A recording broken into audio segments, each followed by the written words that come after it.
everybody just buckle up. We got some information that's about to come out from the brothers. Let's just buckle up and learn something. All right. Let these brothers teach and do their thing. Let's give it up for the Most High one more time.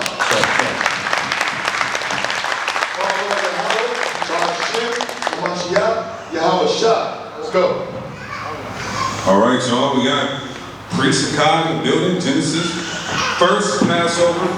All praise to the Most High. I want to say the water for y'all, not just for me, but the intent and the tenacity that the lengths that we go through to keep God's law, statutes, and commandments.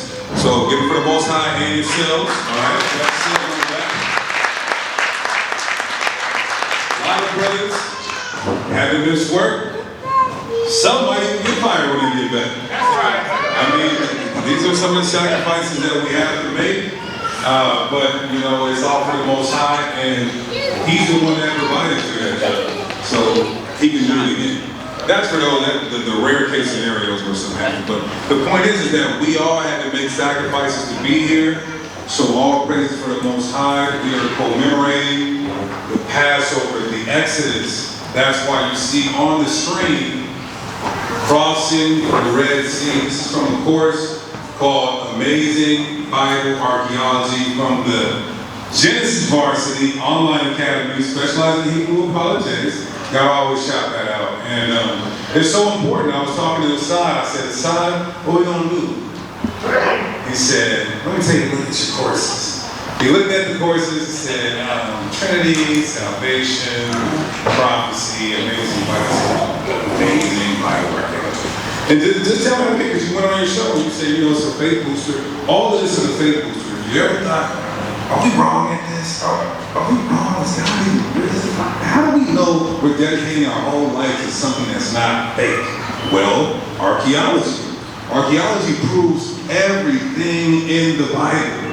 That's how we substantiate our manuscript. That's how we substantiate our text. That's how we know this is in the Rig Veda or the Upanishads or any other religious books. They do not come close to the scriptures. You understand that? So explain why you feel it's so important that we go into this Red Sea crossing. Absolutely. So all praise to the Most High. I just want to start with this quick scripture. So this is Deuteronomy 6, and I'll start at verse 6. It says, "And these words which I command you this day," the law, right? It says, "shall be in your heart, and you shall teach them diligently unto your children, and shall talk of them when you sit in your house." Then it goes on to say, "You bind them for a sign upon your hand. You write them upon the posts of your house and on thy gates." Basically, what this commandment is to do is that we're constantly reminded of our culture. We're constantly reminded of the word of the Most High. And so when we read these events that take place in the Bible, you know, Sodom and Gomorrah getting destroyed, the crossing of the Red Sea, you want to immerse yourself within that so that way, you know, you can, one, like Deacon said, know that it's true, but then it gives you a whole different perspective on it when you actually get to see the evidence of it. Because at one point in life, we all probably question, well, how do I know? Is there a God? How do I know He's real? And then you come into the knowledge of you being an Israelite, and that's all, it's fine and dandy and all, but once you can really prove it, and not just prove it, but see the evidence, see the proof, and then put yourself there, it makes it all, you know, that much more special. So that's why I decided I think this is a very good thing to go into, and I think by the end of it, you guys will agree as well. So all praise to the Most High. And on top of that, what time we're in, what better lesson to go through than the one we're celebrating? Exactly. We were in ancient Egypt back then. We're in spiritual Egypt now. There will be a second Exodus, just like there was a first Exodus. The first Exodus, we went through the Red Sea, then we had to go through the wilderness. So I was talking to Assad. He was like, man, we don't have to make this thing, we don't have to have a breakdown for what the Red Sea is for us today. And he's right. I said, no, you know, we gotta blow their mind with something crazy. And he was like, nah. But to me, your Red Sea can be anything.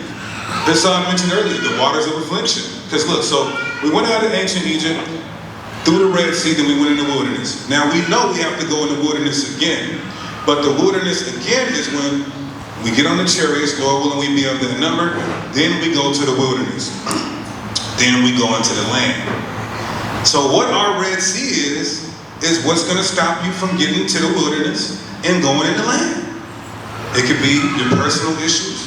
It could be your pride. It could be your lackadaisicalness with keeping the commandments. It could be how you are with your wife. It could be, remember I did a lesson, I know you guys know this. Secret sins. Remember that? Who remember that lesson? I did that at Passover. What was that, 2 years ago?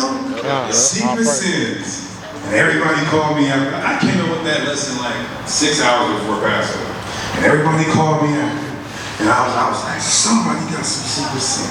Yeah, I remember there was a brother who came up to me. He ran out of the room. I'm like, brother, where are you going? He said, so I can't do this. I can't eat this Passover. I got secret sins. Yeah, no, it was before the lamb came out. Yeah. And I was just saying how we got, some people got secret sins that they're dealing with. But that's your Red Sea. In this time, the Red Sea is what's going to keep you guys from getting into that wilderness, because that's when we enter into the new covenant right there. Then from the wilderness, where do we go, everybody? Into the land. That's right. So you have to figure out where your Red Sea is so that you can cross that and get over that and get into the kingdom of heaven. Understand that? You want to chime in? No, you want to land back? No, that was good. That's good. Thank you for letting me land my chariot, man. Thank you for letting me land my chariot. So we're going to start with this presentation. Decide, I will have you, I don't know if we have to read too much. We got our brother Yannick from Vegas on the PowerPoint, on the projection screen. Give him a hand.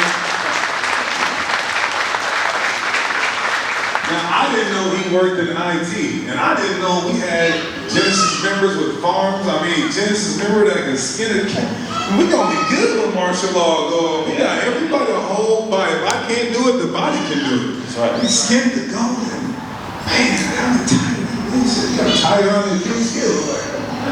So, this was a beautiful lesson that the Most High put on my spirit. So let's get into the slides. Go ahead, brother. Oh, Exodus 14. So let's read some of that Exodus chapter 14, dealing with the crossing of the Red Sea. A little bit of trivia. I can't let Midwest answer this, man, because they're good. Him and the side did a little war game. He's fighting back. But a little bit of Bible trivia. What are the two main historians for our scriptures in the first century? Philo and Josephus. He's in the Genesis varsity. Philo and Josephus. So this is a good way to prove what's real in the Bible and what's not. You have two Israelite historians, Josephus and Philo, and we're going to show you guys them both corroborating the crossing of the Red Sea. They talk about Noah's Ark as well. They even talk about Lot's wife. During their time, which was 2,000 years ago, they said we were still going up there to where we knew the ark was at, looking at it like, man, ain't that something, our Most High God? We were still going up to look at Lot's wife saying, man, ain't that something? Look at the Most High God. We were still going to these places that the Bible speaks about, and Philo and Josephus was like, yeah, it's still there to this day. The heathen even go up there and look at it and are confounded. So this is what gives us our faith booster. Understand that? So let's read that Exodus 14. You can just get to the point in the context. Yeah. So this is the book of Exodus chapter 14 and verse 10. It says, and when Pharaoh drew nigh, the children of Israel lifted up their eyes, and behold, the Egyptians marched after them. And they were sore afraid, and the children of Israel cried out unto the Lord. Now, how can we equivocate this to today? Who are the modern day Egyptians? Well, Esau. He's not wrong, but Esau, there you go. So, when all hell breaks loose, who's going to be coming after your kids? Remember that song, hide your kids, hide your wife? Who's coming after your kids, your wife, and even us? Esau.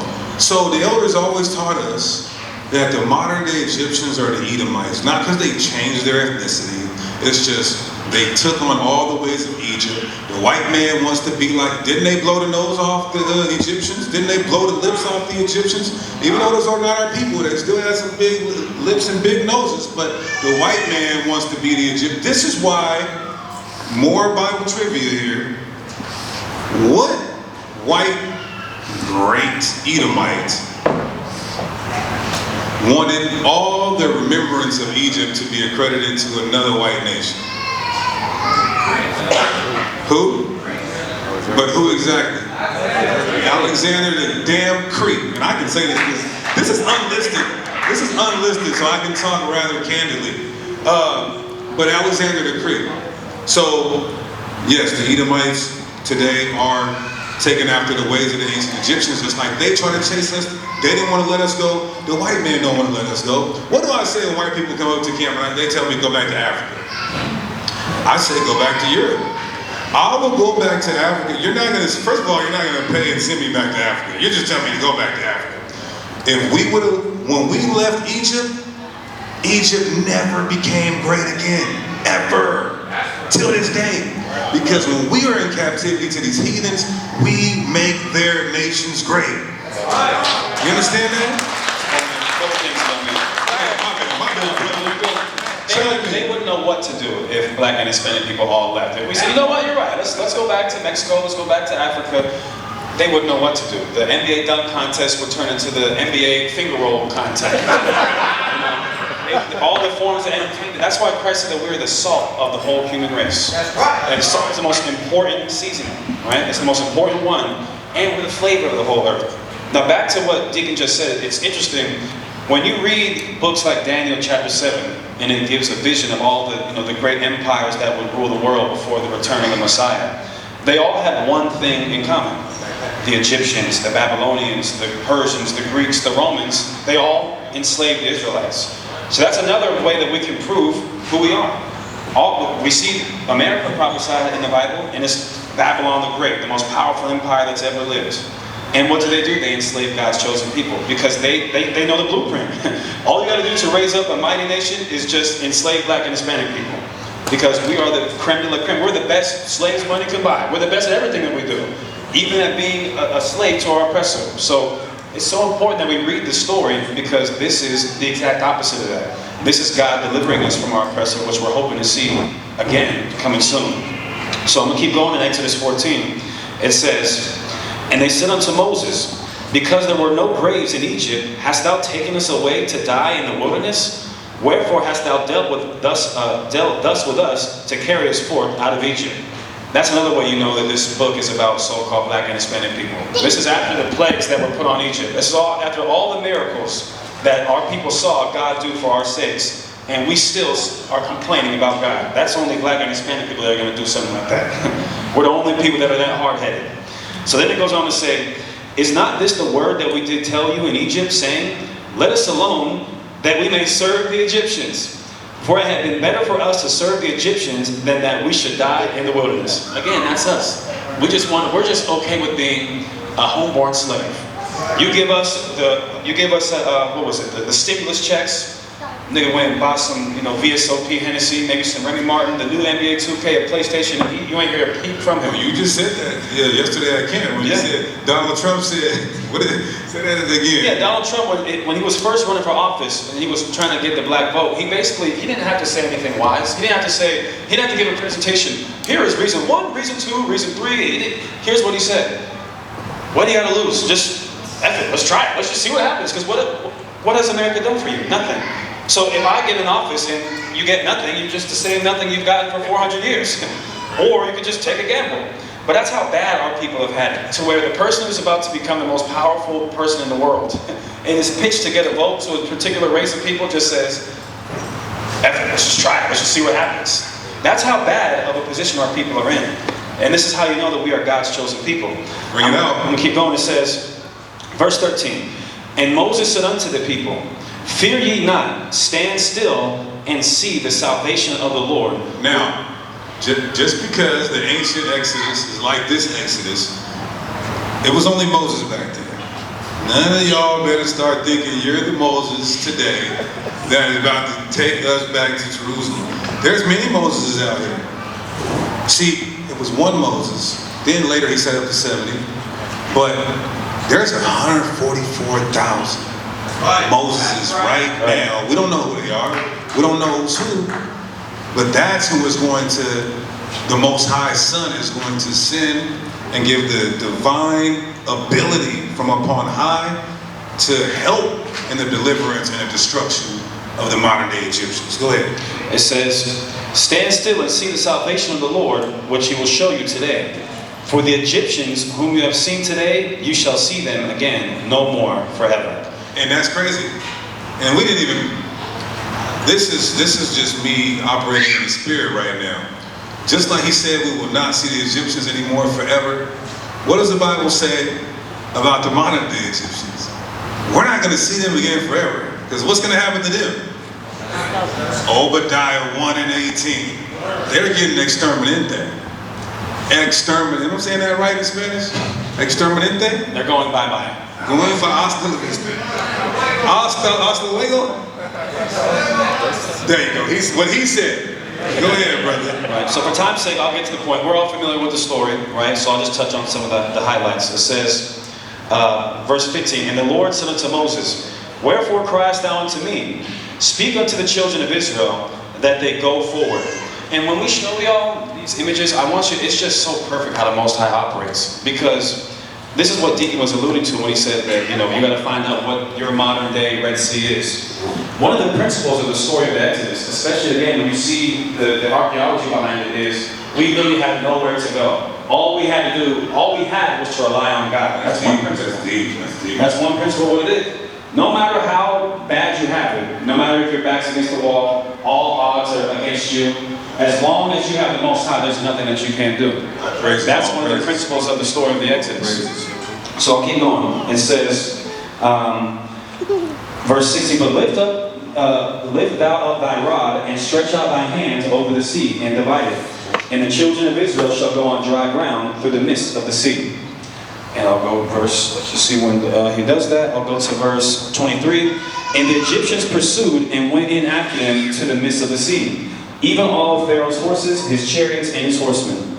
And it came to pass that in the morning watch, the Lord looked unto the host of the Egyptians through the pillar of fire in the cloud, and troubled the host of the Egyptians, and took off their chariot wheels, that they drive them heavily, so that the Egyptians said, Let us flee from the face of Israel, for the Lord fighteth for them against the Egyptians.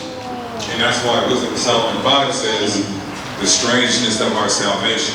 They're going to be like, how the hell, this white Armenians, white power structure, they're like, how the hell did a black angelic being come from the sky to help these niggers in space? That's right. But it's going to happen. Yep. They're going to say, oh, the space program, we're going to talk about this, how they're going to try to fight against the chariots. They are going to try to fight against the chariots and lose and be confounded, just like the ancient Egyptians were. Go ahead. I'm going to finish it up right here. So verse 26. And the Lord said unto Moses, Stretch out thy hands over the sea, that the waters may come again upon the Egyptians, upon their chariots, and upon their horsemen. And Moses stretched forth his hands over the sea, and the sea returned to its strength when the morning appeared. And the Egyptians fled against it, and the Lord overthrew the Egyptians in the midst of the sea. And the waters returned and covered the chariots, and the horsemen, and all the host of Pharaoh that came into the sea after them. There remained not so much as one of them.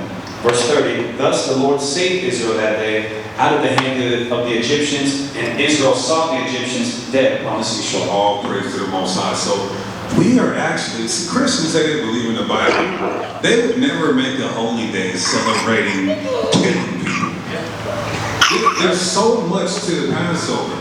The celebrating and killing our oppressors. The coming out of our affliction and hardship.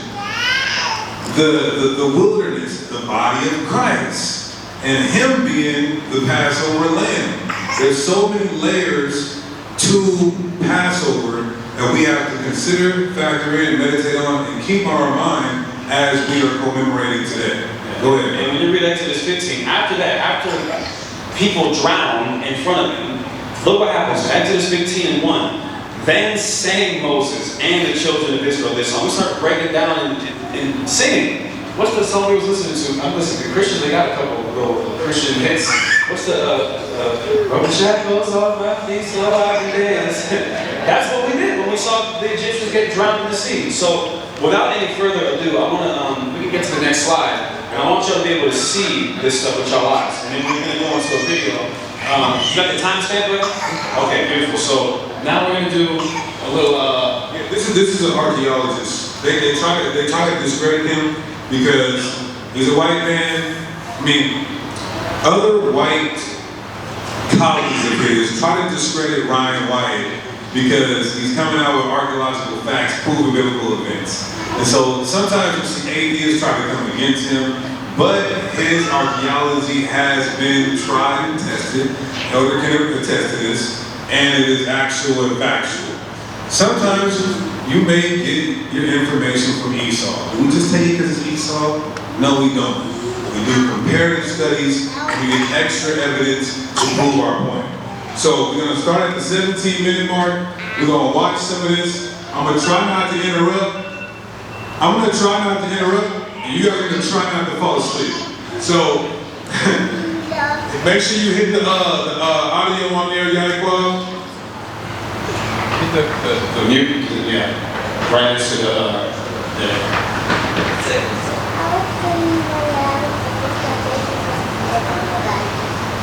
There we go. So keep in mind, as you watch all of these, that none of these documentaries would Hey, Ahmad, see if they can hit lights for a second. Go ahead. That none of these documentaries would even exist if God did not use this one man to bring them to light.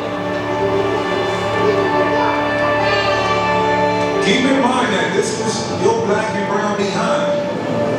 Crossing the waters. Through the Egyptians in the midst of the sea. And the waters returned and covered the chariots and the horsemen and all the host of Pharaoh that came to see after.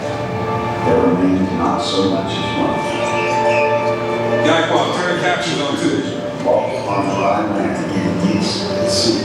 And the waters were a wall on the right hand and on the left. If you open your Bibles in the very back, you have all of your maps. You're going to see that most Bibles at least have a path drawn out of the Exodus pathway from when the Israelites left Egypt from slavery, when they were delivered by God through the Red Sea and then all the way to Mount Sinai and through the wilderness. Most Bibles will have a map that depicts the pathway and the route that they took. You can throw that map in the trash. That's not the actual route. Ron Wyatt found the actual Red Sea crossing. When Ron Wyatt was at this spot in 1978, he decided to inspect the waters here for any evidence that may have been left behind from approximately 20,000 chariots, plus the horses, horsemen, and foot soldiers. What he found has been confirmed by others. Scientists always kept trying to say that they crossed in the Sea of Reeds, which was ankle deep at a certain time of year and stuff. And Dad wanted to prove that it was a miracle. And so he tried to trace their steps from Egypt. And basically he did. He got an airplane and he had this guy named Moses, actually. That's no lie. We hired a pilot in Elat, and his name was Moses, and he flew us up and down through there, and Dad told him what we're looking for. We're looking for a valley that goes all the way through the mountains from here, from the Sinai Peninsula to here. And the guy said, oh yeah, there is one. And back then there wasn't a road even down it, but now they have a road down there all the way through. And it keeps washing out all the time. There has never been any real convincing evidence, nothing found, no archaeological evidence found by Cairo, Egypt that would support the fact that the Israelites crossed there. There has been, however, much evidence found, archaeological evidence, to show that the crossing was here and that Mount Sinai is in Saudi Arabia. Now, you guys are going to be able to pause there real quick. You guys are going to be able to use this against, well, not Brother Polite anymore. His ass is canned, and all praises for that. But these Egyptologists, the Sonnetters, the Shaka he's trying to reinvent since Polite got locked up. But they're going to use this to say there's no evidence that you guys were ever in the wilderness. Whoa, a million of them. Where's the trash? Where's the soda cans they were left behind? Where's the empty Doritos bag? So they're saying because there's not like this amount of trash and you know things that would have been left behind when we were in the wilderness that makes it untrue, So this is the type of archaeological understanding and knowledge and information that you're going to need if you're a defender of the gospel. Now, if you just want to live your life and keep the commandments, you don't like to argue, I like to argue. But if you don't like to argue, you just want to keep the commandments, then don't worry about it. But if you want to eat, but let's say you're not an arguer or an apologist, you just want a faith booster, you have to understand this. Go ahead, brother. Traditional Exodus route from Goshen, where the Israelites were in Egypt, they came out of Goshen and then they crossed over around here somewhere, and this is where the traditional crossing of the Red Sea is. It's really sad because they're basically saying that Egypt's chariots got drowned in this really shallow marsh-like area. They will keep the traditional site of Mount Sinai, and they'll put it here, not because of evidence they found, but because Constantine's mother said this was Mount Sinai. So the scholars, with all their wisdom, go along with Constantine's mother, and in order to do that, they got to put the Red Sea crossing over here, because it wouldn't make sense over there. And they also say that this is the real Red Sea crossing because in the Hebrew, it's the Sea of Reeds, the Reed Sea. But if you actually look into it in other places in the Bible, it describes this area right here as the Red Sea as well. So this is also the Red Sea in the Bible. So anyways, the actual Red Sea crossing, they ended up at this beach right here. And then now this right here is the spooky part. Because it's like God, he pre-made the earth, and I'm gonna give you a spoiler alert. There's literally, right here, there's literally a walkway. Hassan, you broke this down in class, so you can elaborate. Yeah, listen, I'm just waiting until we get to the meat and potatoes, and y'all are gonna see just how crazy this really is. And I'm gonna do some reading. Like, as when we get to the part, you're going to literally be able to see it, and then we're going to read it in the Bible, and you're going to literally almost see the words jump out off the book. That's how crazy it is. Let's keep going. So the actual Mount Sinai is in Arabia. According to scholars, it's where Constantine's mother said it was. But according to Paul, the apostle, it's in Arabia. And that's where it actually is, and we'll look at that next. That's a cut. But here's where the actual Red Sea crossing is. The actual route starts here, goes down through here, and then they get entangled in the wilderness. And let me see if I have a map of that. Yeah, so as you can see, there's like this windy valley. And that's where Pharaoh realized they would be entangled in the wilderness, and then went and pursued them. And they came out at the beach here, and this is where they actually crossed. There's another bird's eye view of the beach. And as you can see, all of Israel would fit onto this area of land, while God protected them with a pillar of fire, cutting off. Pause it real quick. Right, so he's going to actually go to that site in a moment, but just notice, so there's the sea right here, obviously on the right, and then notice there's a pathway. The Egyptians are coming from this way, and so where are the Israelites going to flee? Are they going to, go swim in the water? And then there's a mountain. That's what it says in Exodus 15. I'll just read it, and I'll read it again later. In Exodus chapter 14, rather, it says, "For Pharaoh will say of the children of Israel, they are entangled in the land. The wilderness has shut them in." What does that mean? There's only two places to go, right? In the water, or back running towards where the Egyptians are chasing them. Because what's right next to that pathway right there? You see where the mouse is right there? There's two mountains. What, are you going to just run up the mountain? You can't run up the mountain, so where are you going to go? That's why I said if your back's against the wall, and you have the Most High in your hands, you don't need to fear. So then God literally parts the sea. That's the only thing he could do. That's the only way that the Israelites could escape, is if he did a miracle and they ran through the sea. And it's perfect. God designs the area to where all the Israelites could fit right on that big patch of land right there. And they could see the Egyptians pursuing them, and they could see this big body of water that's getting ready to get parted. It's literally perfect how God has designed all this. But keep going. You're going to literally see it here in a second. Behind. They're literally finding chariot wheels. This is all found in that Red Sea area. Right there. Right there. Egyptian chariots were chariot wheels. You can't make this up. And not only that, right? So how did those chariot wheels get there? In the middle of the sea. What are they? aquatic chariots, like the chariots back then in ancient Egypt, they could go underwater chariots? Submarine chariots. How are they? Now, it would make sense if they could make an argument if the chariots weren't in the middle of the sea. If they were just on the edge of the sea, okay, but how they get there in the middle? Well, I know how, because they were, when the Most High had Moses split the sea, they went in the middle, continuing to pursue the Israelites, and then they got swallowed up. Like T.D. Jake said, everybody swallowed up. Go ahead. Metal hubs in the center of the wheels. Using metal detectors, divers have found metal in the raised hubs that are now covered in coral. So when you dive with underwater metal detector, you can go over real corals and get a new reading. And then when you go over, obviously metal or iron or whatever, you do get a reading. So that's the way you know that if you've got a real shape and you get a strong metal reading from it, then that would be the difference between just a round coral and something that could potentially be a chariot wheel. So when you compare this particular four-spoked hub to the hubs that you see in the Egyptian museum, it looks exactly the same, and there's metal where you'd expect to see. Here we see another four-spoked chariot wheel with one spoke missing and a center raised hub.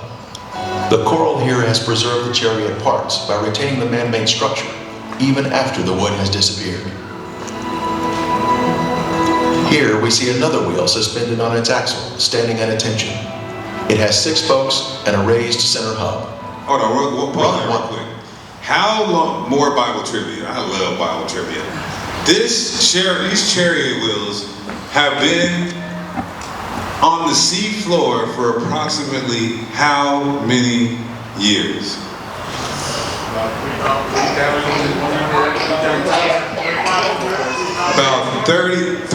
About 3,300, so 3,000 years.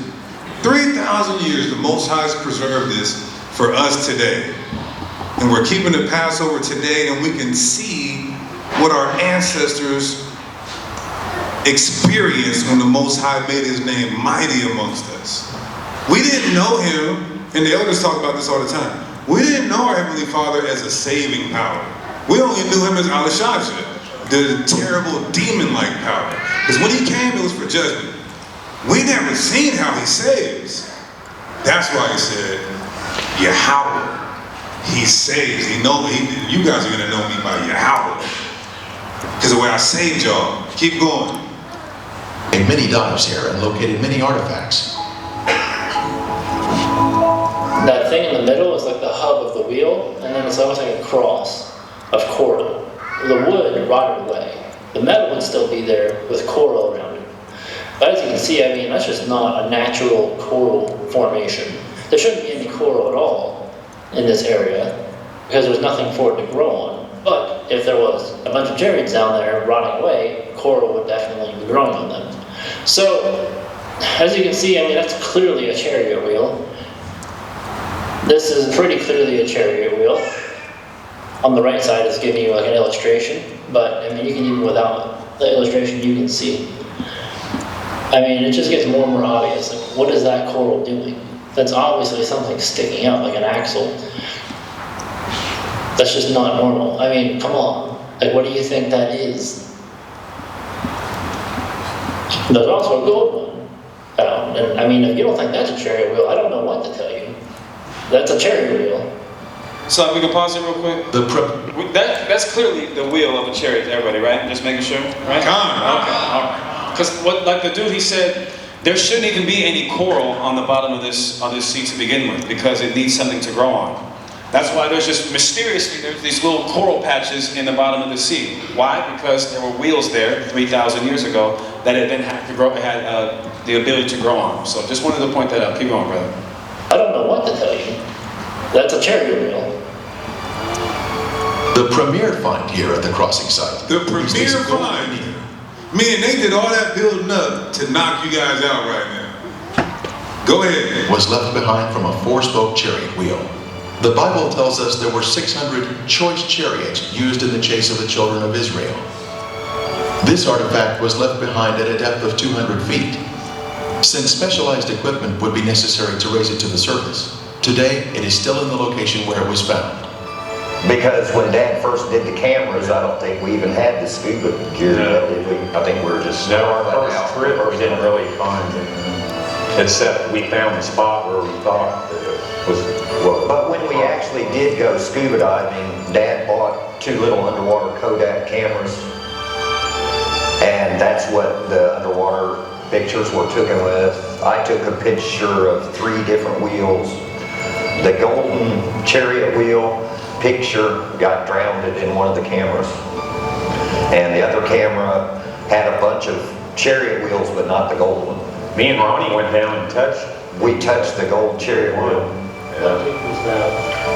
Somewhere around 180 feet. Yeah, it was right around. So pause it just one more time real quick. So what people would have us believe that don't believe in this and think the Bible is just made up is some random group of Egyptians, one of which had a choice chariot, meaning it was part of it was covered in gold, had too many Jägermeisters, and somehow got his chariot, his golden chariot, on the bottom of the sea, 180 feet deep. How did he even get 180 feet deep? How did they get there? Maybe 5 foot deep, that would make sense, but how was it 180 feet deep in the water? But it's just like the Bible says that there were chariots, regular ones, and then there were choice chariots, one that had gold plated on them. But the Bible's not real though, we can't rely on this book. This is how we know it's real. And this isn't even the craziest part yet. It's getting ready to get even crazier. No, I thought this was the premiere. I thought he was about to go into that's a bomb that he just dropped, for sure. But there's still a lot more. that earlier we were swimming about 30, 35 feet where you can stay all day, whatever, 32 feet. So we were there swimming around, and if we saw anything, we'd go down. On a number of trips, we brought metal detectors to Nueva, and these reveal that inside the coral there is metal that will be consistent with what we'd expect from finding remains of the Egyptian army. Now, some people have asked, well, if that's the case, why don't you just bring up artifacts, some of this coral that contains this metal? There's a very simple reason for that. As you can see on the sign, it's strictly forbidden to touch or remove any coral in the Red Sea. So for us to do so would be violating Egyptian law. Further south in the Gulf of Aqaba, you can see that things have been washed up on the land, like sea stars, corals, and other things twisted into one another, like a disastrous whatever. Like a washing machine has been treating the material, so to speak. And also in that kind of material we can find bronze. And bronze is a metal that's made by humans, so it's not a natural one. You can see how rugged these mountains are. And much of the Gulf of Aqaba is just as rugged underwater. Pause it real quick. So God... Now we're getting ready to get into the crazy part, because he's now getting ready to expound on, again, Exodus 14 and 3. For Pharaoh will say of the children of Israel, they are entangled in the land, the wilderness has shut them in. Do those mountains look climbable to you? Maybe if you're young and athletic, but what about an old person? What about a child? Are they going to be able to navigate that entire mountain? Hundreds of thousands of people? No. So again, the Israelites, they're at the bottom of this. And there's a mountain on the left side, a mountain on the right side. That's a rough mountain to climb, especially if you've got a family. So we're getting ready to expound on that. Keep going. The water, with the underground terrain looking like this, it would have been impassable. There are 2,000 meter high mountains around the Gulf of Aqaba. There are 2,000 meter deep waters in the deepest section. These huge falls from the peaks to the bottom. You can ask the question, how can we cross the seabed? I mean, we just take away the water. We don't talk about the water. But how can you just cross? First, you could not have any mud on the seabed. You need a solid ground. Horses should be able, at full speed, going across that material, whatever the material is. In the middle of the Gulf of Aqaba, there is a shallow section, relatively speaking, shallow. And the interesting thing is that the downhill slope and then the uphill slope on the other side is within the criteria for wheelchairs in the US. It can't be too much uphill or downhill with a wheelchair because it's too much work, so to speak. So the downhill slope and uphill slope is within these limits.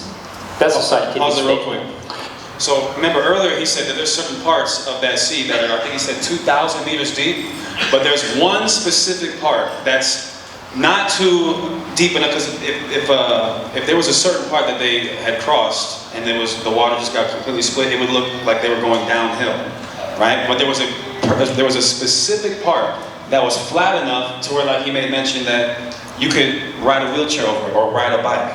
That's how you know this is divine providence right here. This is God intervening, doing something special right here. Keep going. This is the Wadi Ratia. This is the canyon that connects the Sinai Desert to the Red Sea. And you can see these very rugged mountains. If you're walking down this canyon, you've got to follow it all the way. You can't go left or right. We find in Exodus chapter 14 verse 3 a description where Pharaoh would say the children of Israel are entangled in the land. The wilderness has shut them in. That's a perfect description of this wadi leading down to the Red Sea.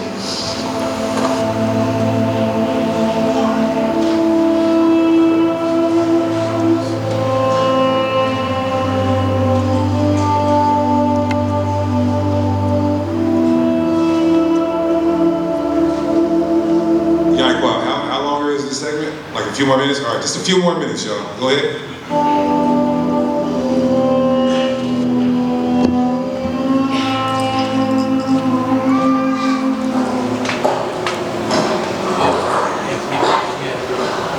Need an extra battery yet?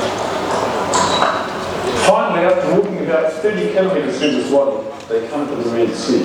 You can see behind us the Gulf of Aqaba, and behind that, the mountains of Midian. Pause that right there. That's the shot. That's what I was telling you about, Deacon. See that? So if the Israelites are fleeing the Egyptians going that way towards the sea, are they going to be able to climb up those mountains? No. Absolutely not. This is what Pharaoh meant when he said the Israelites are entangled. They're trapped, basically. They have nowhere to go. Where are they going to keep going straight? There's a 2,000 foot or meter deep. He's like, I got you. I got him. No, I got him now. We were got right there. This is where the Exodus took place, everybody. This is where the parting of the Red Sea took place, right there. That's the shot, everybody. There's a mountain to the left, a mountain to the right. The Egyptians are chasing us, behind us, and there's a 2,000 meter deep ocean or sea in front of us. There's nowhere to go. So now God is saying, stand still, and you'll know that I'm God. This is what the Passover is about. This is part of what the Passover is about. That's the shot right there. That's where our ancestors passed through the Red Sea. All praise to the Most High.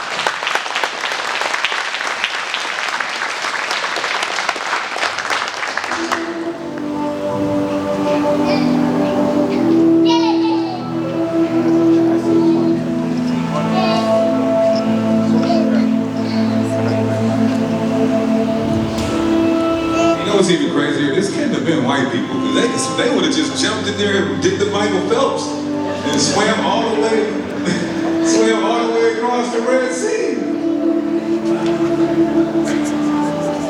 Josephus described the mountains around the Red Sea crossing site.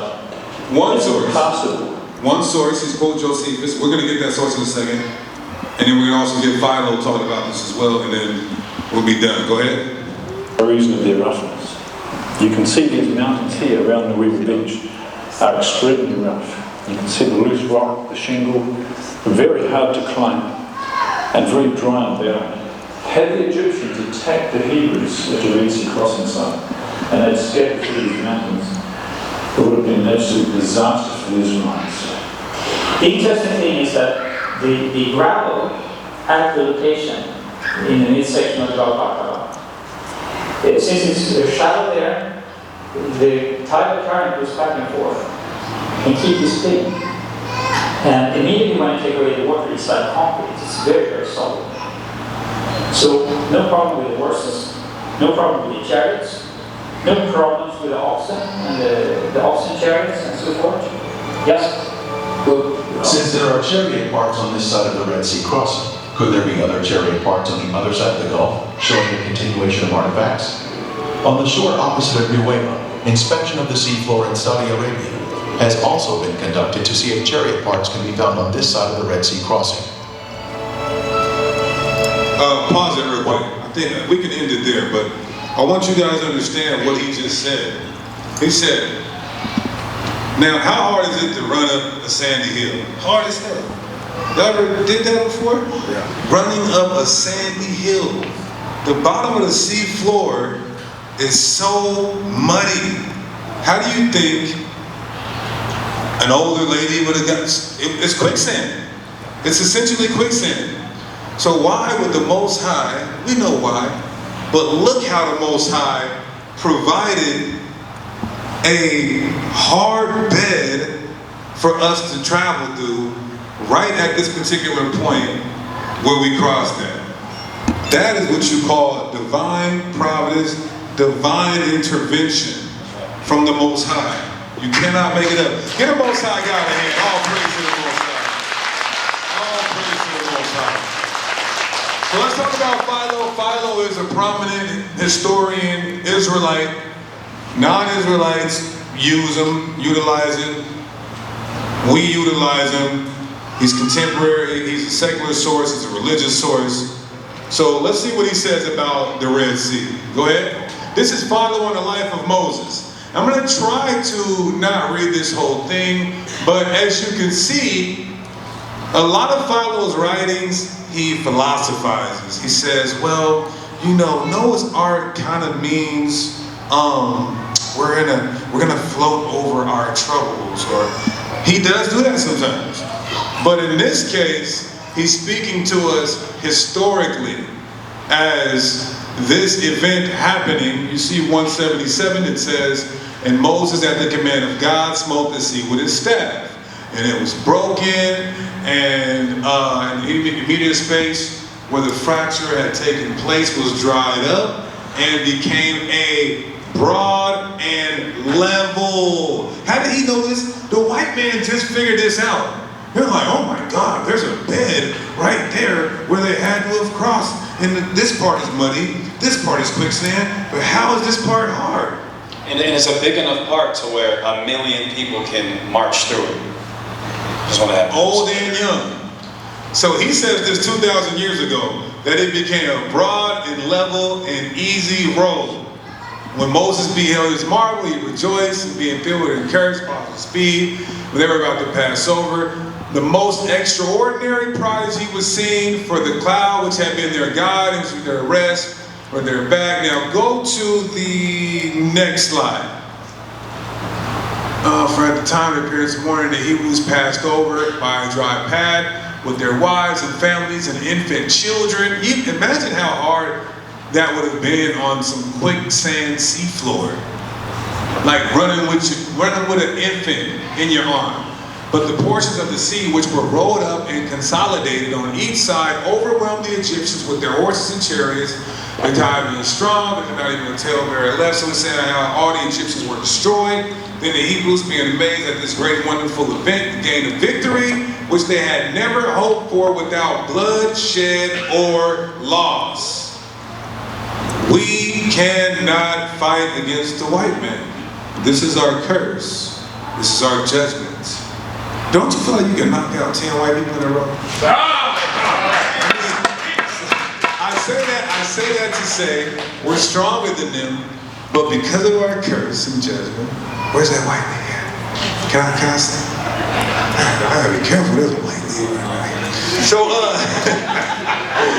there are white people in here, but listen, what the hell is going on now? So anyway, we knew we couldn't defeat them because it was our judgment and punishment. In the same way, the way we go to war with them is by us collectively unifying and keeping God's laws, statutes, and commandments. Then you get the power, then you get the divine retribution, right? So it says, the instantaneous and complete destruction of the enemy formed two choruses of the men and women in the seashores, and here, so we sung after they were destroyed. Keep going. On this, he turned aside in the army. So I want to see if he says slavery is necessary with good fortune. Great decree of iniquity towards them. Keep going. But when their benevolence was fully revealed, the Hebrews were nevertheless restrained from becoming open war by their ruler. That's compassion and disposition. So, kinsmen are Keep going? Okay, so just to conclude with Philo, he did talk about it as a historical event. All right? Now, Josephus speaks on it, which the scholar already spoke about. Go ahead to the next slide. Yeah, and then go to chapter 15. The words of Josephus, and this is going to be, is it letting you, okay, there you go. And now go to this Antiquities of the Jews book 2. Just for my up and coming Genesis scholars here. Antiquities of the Jews book 2. Go ahead, and then go to chapter 15. Oh, he can read Roman numerals. Look at him. I would have scrolled down. Next one. There you go. Oh wait, no. That's the book. That's the book. So just scroll down to chapter 15. Go on. All right. Is there anything interesting on here that I was looking for particularly? Here's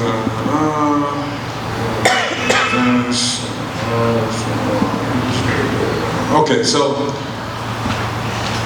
usually Philo says, and we visited this place, and we seen this place, and we still go to this place. But I don't want to read all this. But Josephus corroborates that this wasn't just some myth, this wasn't just some story, that this event actually happened. Real quick. Go ahead. I'll read this real quick part, right? In the second stanza. It says, oh, I think I might have lost it already. Hold on. 7 seconds, and then if I can't find it, we will move on. Go down a little bit. It says, oh my goodness. Okay, all right, I see it right there. Okay, so it says, they also, okay, where do I want to start? My bad. Yeah, right there, but I might want to, okay, I'll start where it says, now when the Egyptians, the prior sentence. Now when the Egyptians had overtaken the Hebrews, they prepared to fight them. Dang, I lost it. There's so many dang words on the screen. Okay. And by their multitude, they drove them into a narrow place. Wasn't what we just saw a narrow path? This is they were driven into a narrow place. For the number that pursued after them was 600 chariots with 50,000 horsemen and 200,000 footmen, all armed. They also seized on the passages by which they imagined the Hebrews might fly, shutting them up between inaccessible, was it precipices, I believe is the word. And what he's referring to is the mountains on the left hand. And that's why he says, for there was on each side a ridge of mountains that terminated at the sea, which were impassable by reason of their roughness and obstructed their flight. You can't climb those mountains. It's not like rock climbing where there's just a perfect place for you to put your hand and then climb up. No, there's. And how did he know all that? Because the Bible didn't say that. The Bible didn't go into detail like that. Go ahead. Yeah, and one thing too, because mainstream scholarship denies this, even though it's clearly evident. So if they were wrong about something as simple as where the Exodus took place, what else were they wrong about? Same thing with like how they gave us a white Jesus. If they lied about what he looked like, do you think they would tell the truth about his message? They would absolutely wouldn't. So you have to think about that, all the lies that they have propagated and all the misnomers, things of that nature, and how it is that we're able to put these things together. It's because the Most High is putting his spirit back on his people. That's what Ezekiel 37 is all about the valley of dry bones waking up. So this is what we are all a part of. All praises to the Most High. Let's keep it on that. So you can close the presentation. Amath, you can have her bring the lights back up. And this, my friends, my brothers and sisters, my friends,